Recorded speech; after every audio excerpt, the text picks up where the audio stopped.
દેશ વિદેશમાં વસતા મારા વાલા દર્શક મિત્રોને મનહર પટેલના જય ભગવાન. મિત્રો, અગાઉ આપણે ચરકજીએ 3 મંત્રો આપ્યા છે, એમાંથી મિત ભૂક મંત્ર જોયો. આજે હિત ભૂક. હિત ભૂક એટલે ચરકજી આયુર્વેદમાં એમ કે પોતાની પ્રકૃતિને માફક આવે એવો ખોરાક જ માણસે લેવો જોઈએ. પોતાની પ્રકૃતિ જે ખોરાકનું રિએક્શન બતાવે, જે ખોરાક લેવાથી મારા શરીરને તકલીફ થાય છે, એ ખોરાક લાઈફ ટાઈમ આજીવન છોડી દેવો જોઈએ, પછી ભલે અમૃત કેમ ના હોય. આર્યુવેદ સ્પષ્ટ કહે છે કે અમૃત પણ જો પોતાની પ્રકૃતિને માફક ના આવે તો એ અમૃત પણ ઝેર બની જાય છે સાહેબ. ફોર એક્ઝામ્પલ, જેની પિત્તની પ્રકૃતિ છે એ મસાલાવાળો પંજાબી સબ્જી, ગરમ મસાલાવાળો ખોરાક, તળેલો ખોરાક ખાશે ને એટલે તરત જ સાહેબ એને બળતરા ચાલુ થઈ જશે. કફની પ્રકૃતિવાળો માણસ દૂધની બનાવટો ખાશે, ખાંડની બનાવટો ખાશે, મીઠાઈ ખાશે એટલે તરત જ અંદર કફ ચાલુ થઈ જશે. અને વાયુની પ્રકૃતિવાળો માણસ આથાવાળા પદાર્થો, ખાટા અને કઠોળ ખાશે એટલે તરત જ સાહેબ એની અંદર વાયુનો પ્રકોપ ચાલુ થઈ જશે.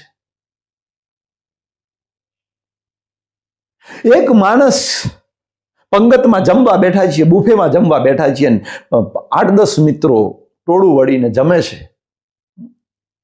એમાં બધા મિત્રો મોટા વઢવાની મરચાં જે છે, લીલા મરચાં તળેલા 4 ને 5 મરચાં ખાઈ જાય છે. અને મનહરભાઈ પણ જોડે બેઠા હોય અને એમનું જોઈને હું પણ 4-5 મરચાં ખાઈ જાઉં. અને જો મને એસિડિટી હોય, મને પિત્તની પ્રકૃતિ હોય તો સાહેબ એ લોકોને કશું નહીં થાય, કારણ કે એની કફની પ્રકૃતિ છે, એની વાયુની પ્રકૃતિ છે. એ 5 મરચાં ખાશે, કશું નહીં થાય. પણ હું જ્યારે 5 મરચાં ખાઉં ને તો સાહેબ મારી દશા બગડી જાય.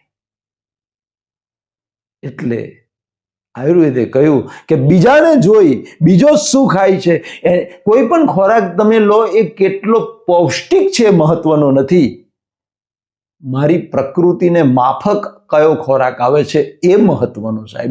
કાજુ, બદામ, પિસ્તા, ડ્રાયફ્રૂટ મોંઘું મળે છે, હાઈ પ્રોટીન છે એની અંદર, પણ જો એ લેવાથી મને ગેસ થઈ જતો હોય, એ લેવાથી મારું વજન વધી જતું હોય તો સાહેબ મારા માટે કાજુ, બદામ ને પિસ્તા એ પોઈઝન છે. લગ્નસરાની અંદર આઈસ્ક્રીમ વેચાતો હોય, ઘણા મેં માણસો જોયા છે કે લગ્નસરામાં એક માણસ 10 કપ આઈસ્ક્રીમ ખાઈ જાય છે. પણ હું જેવો આઈસ્ક્રીમની 2 ચમચી ખાઉં છું મને છીંકો ચાલુ થઈ જાય છે, શરદી ચાલુ થઈ જાય છે. આઈસ્ક્રીમ મારી પ્રકૃતિને અનુકૂળ નથી. ભલે પેલો 10 ખાઈ જાય છે, મારાથી એક પણ ખવાતો નથી. મારે આજીવન લાઈફ ટાઈમ આઈસ્ક્રીમના દર્શન પણ સપનામાં કરવાના નથી. આ બોડી એનું રિએક્શન આપે છે. એટલે સ્પષ્ટ કહ્યું છે કે હિતભૂક, પોતાની પ્રકૃતિને અનુકૂળ ના હોય એવો ખોરાક ક્યારેય લેવો જોઈએ નહીં. એ મિત્રો આપણે જાતે નક્કી કરવાનું છે કે મારી પ્રકૃતિને કયો ખોરાક અનુકૂળ નથી. જે ખોરાક લેવાથી મારી પ્રકૃતિ વિરોધ દર્શાવે, રિએક્શન આપે, ઇનડાઇજેશન થાય, જે ખોરાક લેવાથી પેટમાં ગેસ થતો હોય, એસિડિટી થતો હોય, અપચો થતો હોય, કોન્સ્ટિપેશન, કબજિયાત થતી હોય, જે ખોરાક લેવાથી, એવા ખોરાકને લાઈફ ટાઈમ છેલ્લા શ્વાસ સુધી તમારી ડીશમાંથી કાઢી નાખો. સપનામાં પણ એ ખોરાક લેવાનો વિચાર ના કરજો. તો મિત્રો એ ખોરાકને કાયમ માટે છોડી દેશો તો હું ગેરંટી આપું કે મોટાભાગની બીમારી તમારી દૂર થઈ જશે.